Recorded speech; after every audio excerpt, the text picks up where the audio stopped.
Bismillahirrahmanirrahim. Assalamualaikum warahmatullahi wabarakatuh. Teman-teman semua, pada mata kuliah observasi dan wawancara di pokok bahasan tentang observasi ini, Bu Luki di kesempatan ini akan menjelaskan tentang metode pencatatan dalam observasi. Ini sekaligus memberi penjelasan tentang bagaimana teman-teman harus menjalankan praktikum membuat panduan observasinya. Ya, nanti di akhir sesi Bu Luki akan menjelaskan tentang pembuatan panduan observasi. Oke, di materi ini nantinya teman-teman juga akan memahami bagaimana pengertian dari masing-masing metode pencatatan dan contohnya seperti apa metode pencatatan itu dibuat begitu ya, bentuknya seperti apa, format metode pencatatannya. Oke, saya akan mulai menjelaskan ya. Sebagai pengantar, saya kembali menjelaskan beberapa hal yang sudah teman-teman dapatkan di bahasan sebelumnya, yaitu tentang apa itu observasi, ya, mengapa observasi penting dilakukan dalam asesmen psikologi. Observasi sebagai bagian dari asesmen psikologi berguna untuk melengkapi, mendukung, membuktikan observasi verbal, informasi verbal yang didapat dari hasil wawancara. Kemudian tujuannya juga untuk mengamati perilaku secara aktual, menentukan strategi dan teknik yang tepat untuk untuk mengumpulkan data dan mengukur perilaku. Jadi memang observasi itu penting dilakukan ya dalam asesmen psikologi, merupakan salah satu tools asesmen psikologi yang juga sering digunakan. Oke, selanjutnya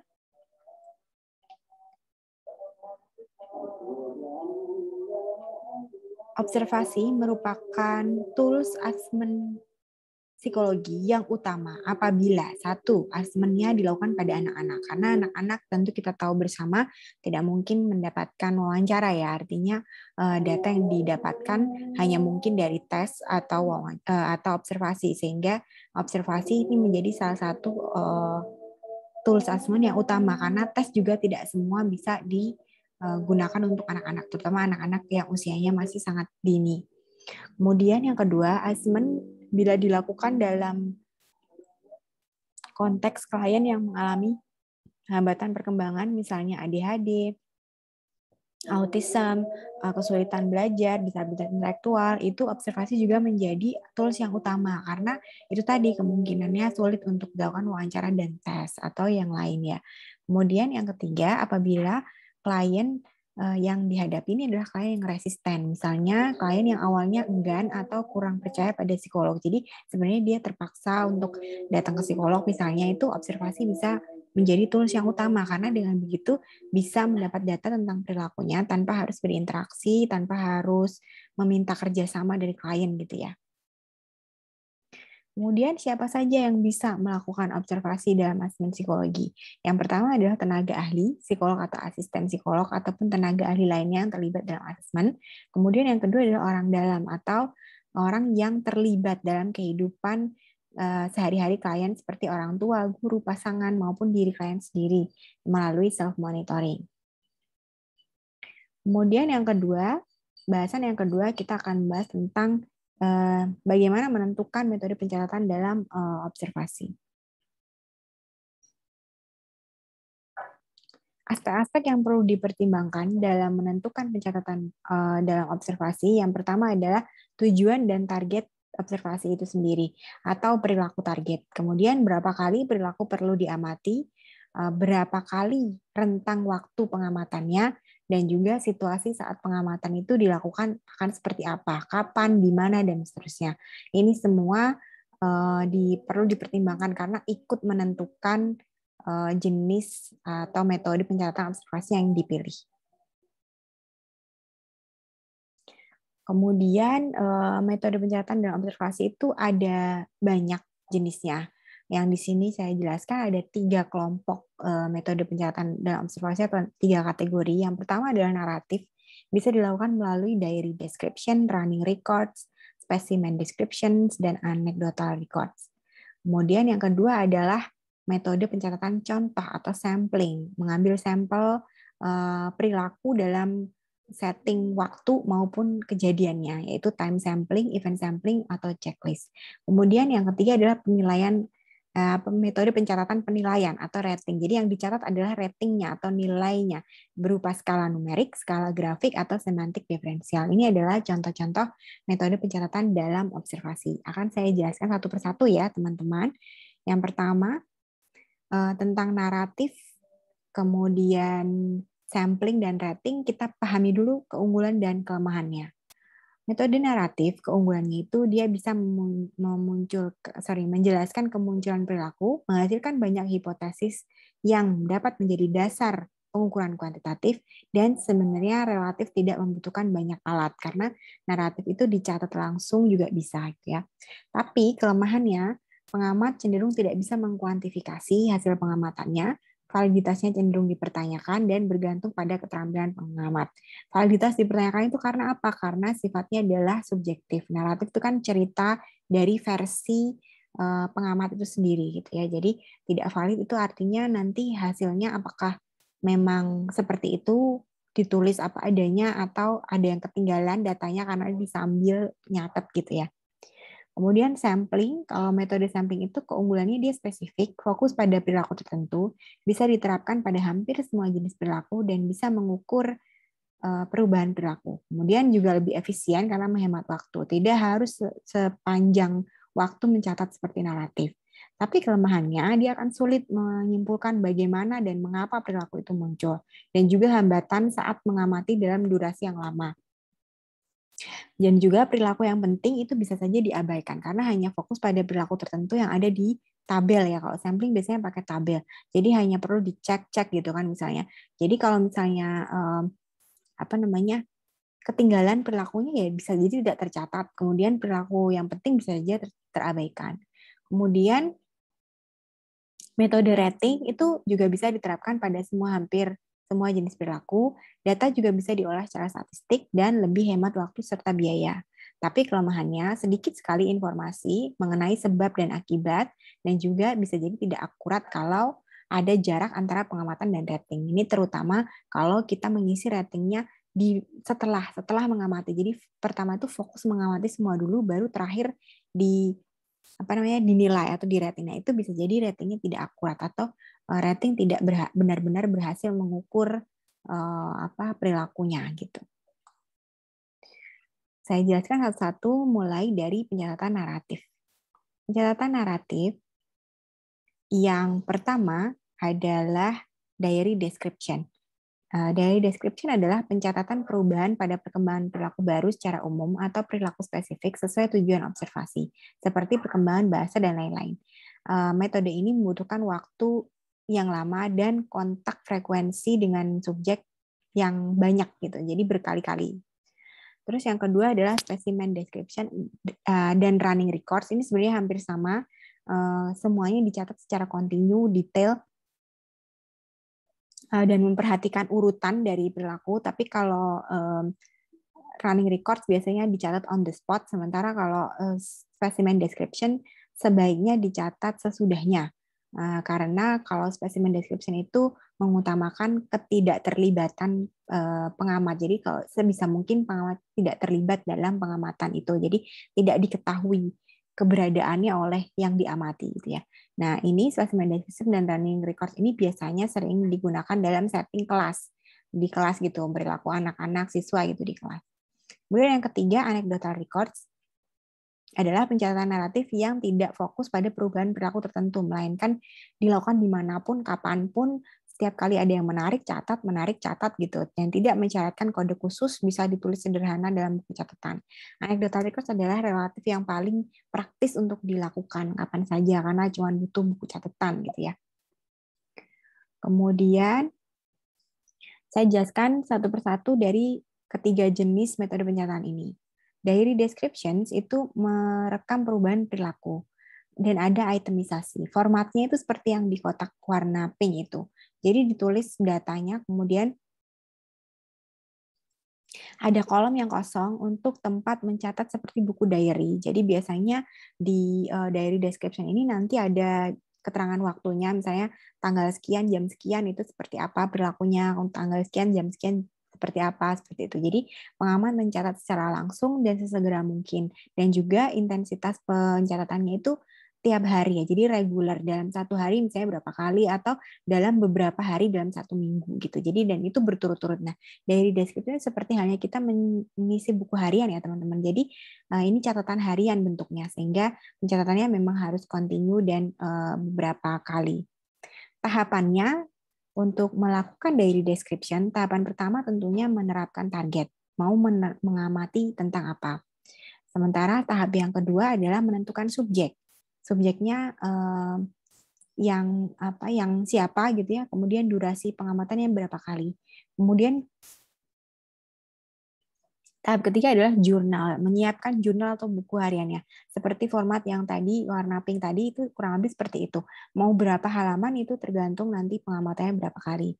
Kemudian olah datanya baru dilakukan olah data setelah hasil pengamatan. Caranya adalah dengan melakukan generalisasi. Jadi munculnya perilaku itu berapa kali gitu. Misalnya dia tersenyum setiap kali melihat ibunya gitu ya misalnya. Jadi setiap kali melihat ibu dia akan tersenyum. Ternyata di subjek 1 seperti itu, subjek 2 juga seperti itu misalnya. Jadi temukanlah konsistensi atau generalisasi atau kesamaan antara subjek satu dengan yang lain atau perilaku subjek satu dengan yang lain. Konteksnya, konteksnya ternyata setiap kali ada konteks kejadian ini dia selalu tersenyum gitu. Misalnya, jadi temukan kesamaan dan kesamaan-kesamaan itu kan nanti akan membentuk suatu pola dan itulah yang nanti menjadi kesimpulan bahwa pola perilaku atau kebiasaan atau yang lain ya pada diri subjek yang terdapat kesamaan itu seperti apa. Itu yang menjadi deskripsi di akhir atau hasil observasi.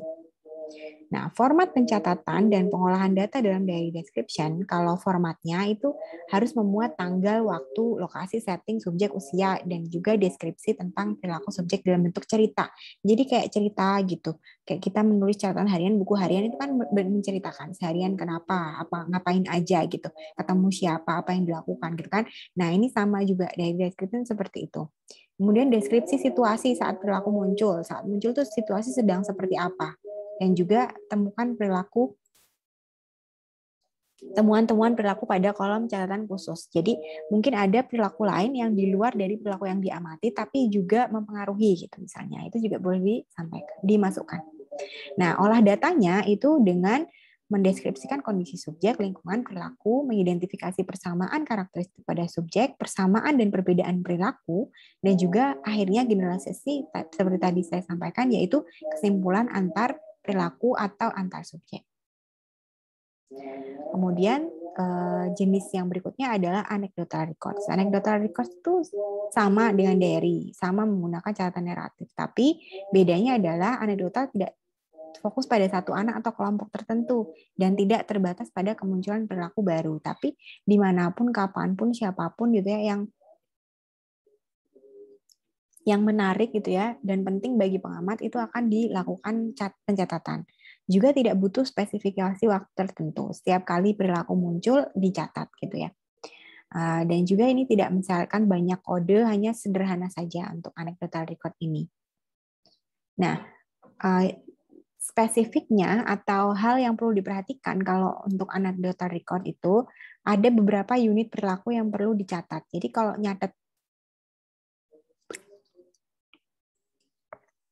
mencatat anecdotal records itu perlu melihat unit perilakunya. Apakah dia molar, subordinat molar, atau molekular. Kalau molar itu berarti perilaku yang umum, perilaku utama atau anekdotnya. Sementara kalau yang molar itu yang lebih kecil, memperjelas unit perilaku molarnya. Sementara kalau molekular lebih kecil lagi dan berupa penjelasan kualitatif atau kualitas kejadian atau sifat perilaku itu. Jadi misal Doni memasang Lego sambil bernyanyi, Dika pun sambil bernyanyi gitu ya. Ini contohnya kalau yang mulai dari molar itu Doni dan Dika bermain Lego di lantai. Itu perilaku utamanya, lagi main Lego. Sementara kalau subordinat itu menjelaskannya seperti apa. Nah, molekular juga begitu, sambil bernyanyi dengan hati-hati, dengan ceroboh misalnya, itu adalah kualitas dari perilaku yang dilakukan. Nah, panduan anecdotal records yang pertama itu harus berurutan. Segera setelah kejadian muncul ya, atau secara urutan dan muncul berurutan kejadian yang muncul sesegera mungkin setelah terjadi. Jadi langsung dicatat intinya itu. Kemudian 2, identifikasi aktivitas utama dan subjek utama. Kalau subjek itu sedang diamati dalam setting yang bersama yang lain. Jadi dia harus diidentifikasi yang sedang diamati itu yang mana gitu. Kemudian sertakan pernyataan tentang setting, waktu, aktivitas utama, deskripsikan tindakan atau verbalisasi, pernyataan atau perkataan yang keluar gitu ya. Juga muncul kata-kata yang muncul, kemudian deskripsikan sesuai dengan urutan kejadian dan usahakan untuk tetap objektif, akurat, dan lengkap. Anekdotal record memang mudah, praktis, tapi caranya dia mengeksekusi, melakukan itu banyak detail yang harus diperhatikan. Jadi tidak bisa terlalu tidak bisa terlalu pendek, juga tidak bisa terlalu panjang. Tapi tetap harus fokus pada urutan kejadian, tapi juga objektif dan juga lengkap. Nah, kalau kita bandingkan antara metode pencatatan naratif, diary, anekdotal, running record, specimen description, itu bisa teman-teman baca di sini. Kalau dari jangka waktu, diary itu teratur dari hari ke hari. Kalau anekdotal sesukanya, sporadis, kapan aja. Running record itu on the spot, saat perilaku muncul dan juga sama dengan spesimen. Tapi bedanya, kalau diary itu yang dicatat adalah perubahan perilaku, anekdotal itu yang dicatat adalah apapun yang menarik, running records yang dicatat adalah urutan perilaku yang sedang muncul. Kalau spesimen itu perilaku yang muncul dan segala hal di sekitarnya atau situasi. Kemudian kalau dari teknik mencatatnya, dari description itu dengan naratif, kalau anekdotal itu dengan deskripsi singkat, running records dengan narasi, dan spesimen juga dengan narasi dan yang dicatat on the spot. Kemudian jenis pencatatan selanjutnya. Sebelumnya saya pertegas kembali. Kalau yang tadi yang sebelumnya running records, specimen description, diary description, kemudian anecdotal record, semuanya ini adalah pencatatan naratif. Formatnya itu cenderung sederhana. Jadi kalau saya minta bikin panduan pencatatan naratif, itu teman-teman cuma tinggal nulis identitas subjeknya gimana sama lembar kosong untuk dituliskan catatan hariannya. Udah kayak gitu doang, karena naratif memang sifatnya mendeskripsikan semuanya, apa yang dilihat langsung dicatat gitu. Penyusunan bahkan panduannya itu bisa on the spot, nggak perlu disiapkan hari sebelumnya, spontan aja bisa langsung dibuat gitu ya, dicatat gitu. Panduan catatan itu kan format catatan atau panduan observasi kan gunanya untuk membantu pencatatan. Ini adalah tempat di mana teman-teman nanti akan mencatat. Jadi kalau saya minta teman-teman bikin panduan, berarti teman-teman tidak perlu melakukan observasinya, melainkan menulis atau membuatkan saya format pencatatannya seperti apa. Kalian mau nyatetnya dengan cara gimana? Pakai tabel yang kayak apa? Perilaku apa yang mau dicatat? Itu loh. Jadi tidak perlu membuat atau mempraktekkan observasinya langsung ya. Jadi ini sekaligus penjelasan di tugas minggu depan yang dipresentasikan besok. Jadi teman-teman cuma perlu mempresentasikan bentuk panduannya, bukan hasil observasinya. Oke. Kalau time sampling itu beda dengan event sampling. Kita bedakan dulu time sampling dan event sampling. Kalau time sampling itu pengamatan terhadap perilaku tertentu sesuai tujuan observasi pada interval waktu. Kalau event sampling itu pada kemunculan perilaku penting di satu event. Jadi kalau time sampling itu diamati per waktu tertentu, kalau event sampling diamati per kejadian tertentu. Ya, misalnya kalau misal sama untuk mengamati vaksin gitu ya, orang yang sedang vaksin. Kalau time sampling, dia membagi waktu 5 menit pertama berapa orang yang vaksin, berapa orang yang mengeluh sakit gitu, misalnya mengeluh sakit setelah disuntik gitu. Di 5 menit kedua ditentukan juga berapa orang yang pas disuntik ngeluh sakit gitu misalnya. Nah, jadi membagi atau mengamati perilaku kemunculan perilaku itu pada rentang waktu tertentu beberapa kali. Nah, kalau harus beberapa kali ya, nggak dalam satu kali aja. Kalau time sampling itu dia memang ada beberapa sampel rentang waktunya, beberapa bagian gitu. Kalau event sampling itu per perilakunya. Jadi pada misalnya pada orang yang kesakitan ketika diimunisasi, divaksin, Satunya lagi pada orang yang tanpa ekspresi ketika divaksin gitu. Maksudnya bahkan tidak menggerakkan tangannya sekalipun, langsung habis disuntik terus udah langsung berdiri gitu misalnya, malah bahkan ceria misalnya. Nah itu berarti kalau event sampling itu benar-benar dilihat bagaimana perilaku itu muncul seperti apa, senyum apa enggak, sedih apa enggak, terus apa yang dilakukan, gerakan tangannya dan seterusnya. Tapi kalau time sampling itu biasanya hanya kemunculan, dia muncul atau tidak, terus berapa banyak orangnya, berapa lama waktunya gitu ya. Itu adalah time sampling. Jelas ya sampai di sini, nanti saya jelasin lagi. Nah, time sampling itu berselang. Dia dilakukan dalam waktu yang berselang atau secara interval. Gitu ya. Maka dia akan lebih cocok untuk perilaku yang spesifik dan sering muncul. Misalnya kayak tadi lagi vaksin tuh kan di sentra vaksin kan banyak orang yang vaksin gitu ya. Kalau perilakunya jarang muncul kayak misal perilaku orang minum minuman keras misalnya, itu kan juga sulit diamati, juga mungkin jarang terjadi. Terus kemudian misalnya perilaku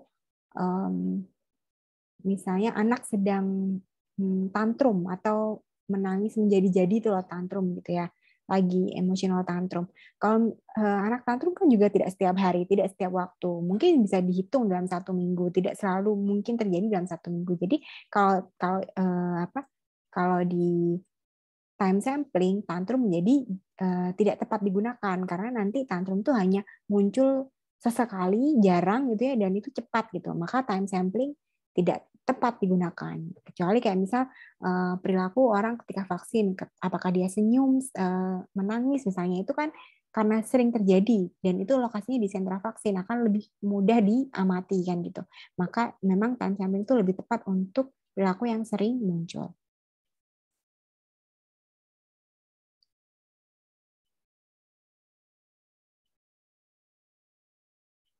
Nah, apa saja yang perlu diperhatikan dalam time sampling? Yang pertama adalah jumlah subjeknya. Jumlah subjek harus diperhatikan menurut tujuan observasinya. Kalau memang mau mengamati perilaku anak di kelas ya satu kelas gitu ya, mahasiswa di kelas ya satu kelas gitu. Mengamati perilaku pada saat Zoom ya udah dilihat satu kelompok pada saat Zoom gitu ya. Kemudian kalau yang kedua adalah fokus amatannya. Mau fokus ke perubahan perilaku yang apa? Pada sekelompok subjek gitu. Terus kalau frekuensi amatan berapa kali harus dilakukan pengamatan sampai benar-benar mewakili perilaku subjek secara umum. Kita tidak bisa mengatakan semua orang yang vaksinasi itu atau sebagian besar orang yang vaksinasi itu kesakitan. Kita tidak bisa mengatakan itu karena pengamatannya baru beberapa kali. Jadi frekuensi amatannya harus sering untuk bisa menyatakan bahwa memang sebagian besar yang vaksin itu kesakitan, misalnya 9 dari 10, berarti Anda harus ambil sampel paling tidak kelipatan 10 berapa kali, itu kan 10-nya berapa kali, 10 amatan tuh berapa kali, jadi 10 subjek tuh berapa kali, satu kali pengamatan itu berapa kali gitu, untuk bisa kemudian mewakili bahwa bisa mengatakan, oh sebagian besar orang yang divaksin itu kesakitan gitu. Ya, kemudian perilaku amatan juga perlu dipahami karena nanti jenis perilakunya harus pas sama caranya merekam gitu. Kalau proses pencatatan datanya tidak sama, tidak sesuai dengan perilakunya, maka datanya menjadi kurang bermakna gitu. Nah, dari panduan time sampling, apa aja yang harus masuk di dalamnya? Jadi panduan time sampling itu harus memuat definisi operasional, tujuan, codingnya akan seperti apa, dan formatnya bagaimana. Apa saja itu bentuk coding? Bentuk coding itu artinya kode yang dimasukkan ke dalam time sampling itu. Bisa pakai check mark, tally marks, atau duration. Nanti penulisannya saya beri contoh di halaman selanjutnya. Juga tabel time sampling itu, panduan time sampling itu harus memuat keterangan interval. Nih contohnya ya.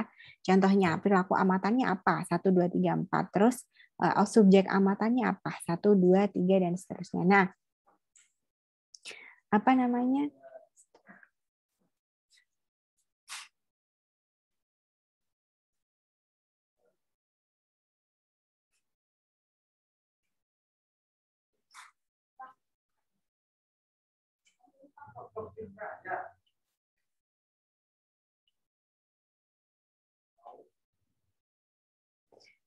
Oke, perilaku amatan itu bisa diamati secara check mark, tally marks, atau duration. Contoh ini ya, subjek amatan 1, subjek 1. Subjek 1 itu bisa lebih ya, berarti sudah 1, 2, 3 masih bisa. Kemudian itu angka Romawi 1 dan bawahnya 0 sampai 5 itu berarti lengthnya atau durasi pengamatannya itu adalah 5 menit. Sementara 1 Romawi adalah pengamatan ke-1. Kemudian ada jeda dan pengamatan kedua misalnya. Nah, bisa contohnya tuh 5 menit, bisa contohnya 3 menit seperti Romawi 2. Jadi waktunya itu tergantung, tapi dalam satu tabel ini dalam pengamatan subjek rentang waktunya harus sama, wajib ya rentang pengamatan ke-1, ke-2 itu sama. Nah, kemudian kalau pencatatan pakai cek jelas pakai dikasih tanda cek. Kalau ada muncul kasih cek. Berarti check mark itu memang untuk mengetahui kemunculan perilaku ya. Tadi kan di samping dijelaskan tanda cek itu mengetahui apakah perilaku muncul atau tidak. Kalau tally marks itu adalah mengetahui seberapa sering perilaku muncul. Nah, kalau durasi itu seberapa lama perilaku muncul. Ini penting dipahami sebagai pengetahuan coding. Jadi nanti kalau observasi itu codingnya harus pakai apa? Cek, tally marks, atau durasi. Ini tergantung jenis perilakunya juga dan tujuannya. Kalau tujuan penelitian mau lihat berapa kali muncul ya, atau tidaknya muncul berarti check mark. Misalnya mengobservasi gejala-gejala pada anak autis misalnya. Nah, gejala muncul kasih cek, gejala muncul kasih cek gitu aja udah, nggak perlu pakai tally marks kan, karena dia kemunculan 1 kali aja itu sudah memuat karakteristik dari gangguan tersebut, jadi sudah mengarah pada diagnosanya gitu. Tapi tally marks berapa kalinya kan bisa jadi tidak perlu, kayak misal IQ misalnya contoh IQ-nya normal gitu, salah satu karakteristik anak dengan autis tuh IQ-nya normal, jadi sebenarnya tidak ada masalah kognitif gitu kan, berarti pengamatannya cuma sekali, nggak mungkin beberapa kali. Nah, maka tally marks itu lebih cocok untuk pengamatan yang bertujuan melihat berapa kali munculnya atau frekuensi. Nah, kemudian durasi ini bisa diterapkan pada durasi munculnya perilaku atau durasi laten, durasi penundaan. Misal, mau mengamati seberapa lama menunda antara bunyi azan sama pergi ke masjid misalnya. Jadi itu adalah durasi jeda, durasi penundaan, durasi perilaku yang ditunda gitu. Tapi ada juga durasi perilaku itu muncul, misalnya berapa lama menangis, berapa lama tertawa, berapa lama melihat ke arah tertentu gitu. Nah, itu adalah durasi kemunculan perilaku. Kemudian yang kedua adalah event sampling. Event sampling itu apa? Kalau event sampling adalah mengamati sampel perilaku tapi berbatas pada kemunculan perilaku pada waktu tertentu. Misalnya perilaku anak tantrum itu terdiri dari berteriak, menangis misalnya gitu ya. Nah, kemudian event sampling berarti mengamati pada saat tantrum itu muncul gitu ya. Kemudian dicatat berapa kali dia berteriak, berapa kali dia menangis, atau memanggil nama ibunya misalnya, memanggil ibunya misalnya gitu. Kemudian panduannya yang pertama teman-teman perlu mengidentifikasi definisi operasional jelas ya. Nanti kalau bikin panduan wajib ada definisi operasionalnya. Jadi kalian tuh mengamati apa dan perilaku yang seperti apa. Definisi operasional tuh menggambarkan ciri-ciri perilaku yang mau kalian amati itu. Ya. Terus kalau dalam checklist, nah ini checklist ini juga menarik gitu ya, karena checklist itu bisa melihat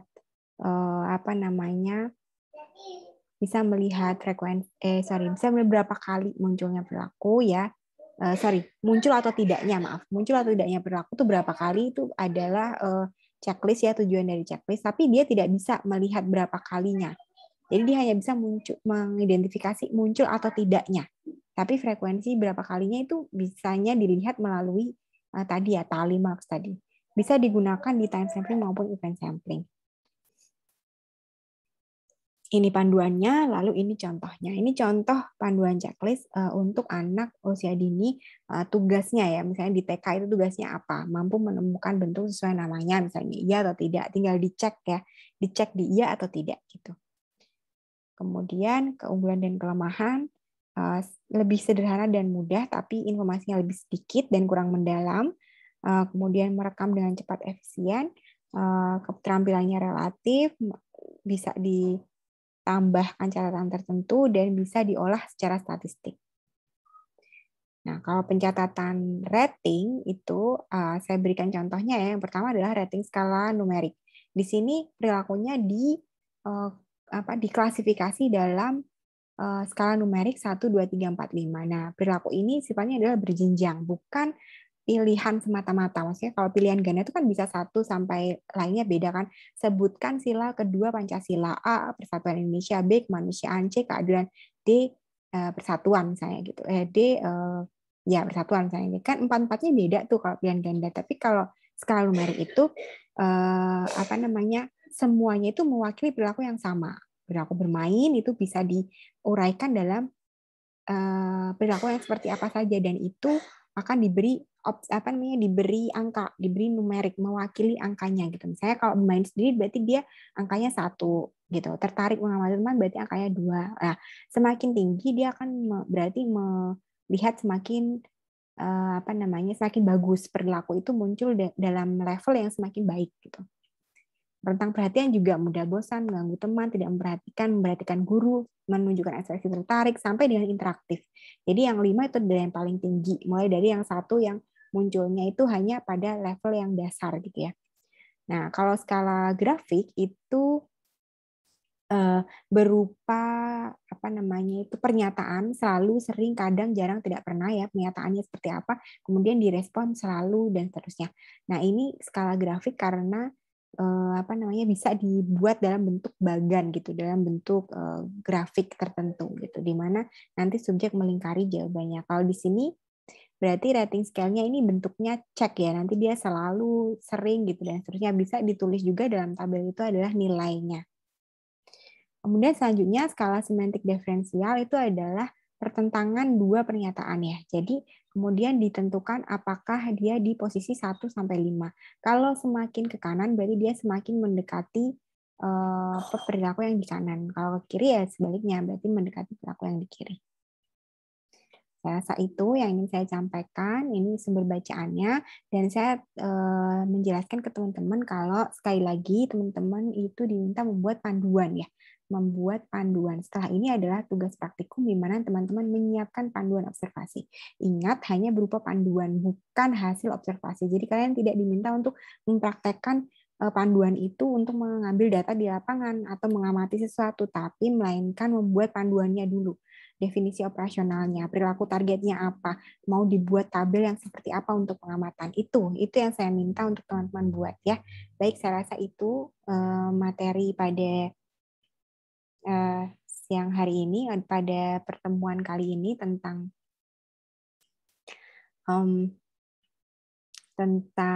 metode pencatatan dalam observasi. Semoga tidak kesulitan dalam mengerjakan tugasnya. Sekian dari saya. Wassalamualaikum warahmatullahi wabarakatuh.